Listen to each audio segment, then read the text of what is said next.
You know, in the past, the Trump administration has been very critical of what it views as unfair trade relations with Vietnam. And so today, this signing ceremony was very important for the Vietnamese government to prove to the United States that its companies are willing and able to purchase more U.S. products, especially these big ticket items like Boeing airplanes and GE engines. So the specifics of these deals, the Vietnamese airline Vietjet has agreed to buy 100 new Boeing 737s. That's worth about $13 billion. And Bamboo Airways, which is another Vietnamese airline, have agreed to buy 10 Boeing 787 Dreamliners, which is worth about $3 billion. And then there was one more deal between Vietjet and GE to buy some engines and also a long-term maintenance deal between those two companies. So, you know, President Trump, in addition to improving these relations with the Vietnamese government, he's also sending a signal out to North Korean leader Kim Jong Un that if you commit to denuclearization, then these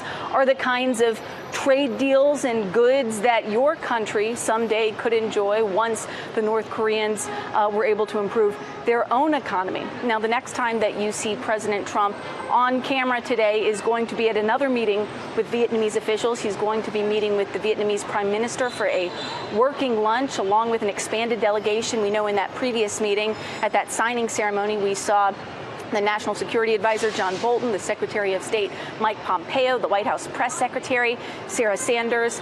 So a lot of those same administration officials are expected to be at this working lunch with more Vietnamese officials. But Shannon, the thing we're all really waiting for, right, is going to be happening tonight. This is the first time that President Trump and North Korean leader Kim Jong Un are going to be meeting face to face for their second summit here in Hanoi, Vietnam. It's going to be taking place at a very nice hotel not too far from here.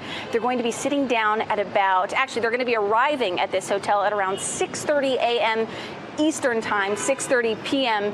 local time here in Vietnam. They're going to have about 20 minutes for a one-on-one meeting, just the two of them.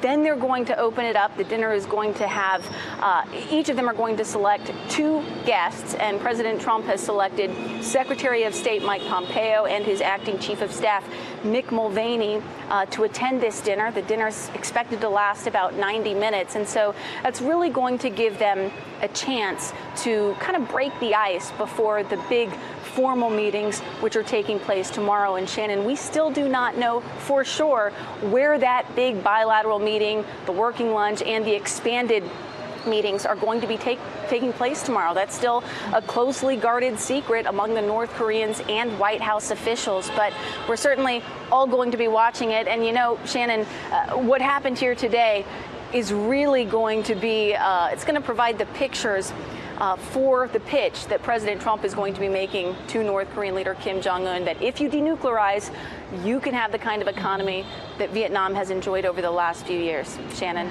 Well, given that not long ago, the North Koreans were referring to Secretary Pompeo as a gangster, that could be an interesting dinner tonight. So we'll check back with you on that and all the developments there in Hanoi. Kristen, thank you very much.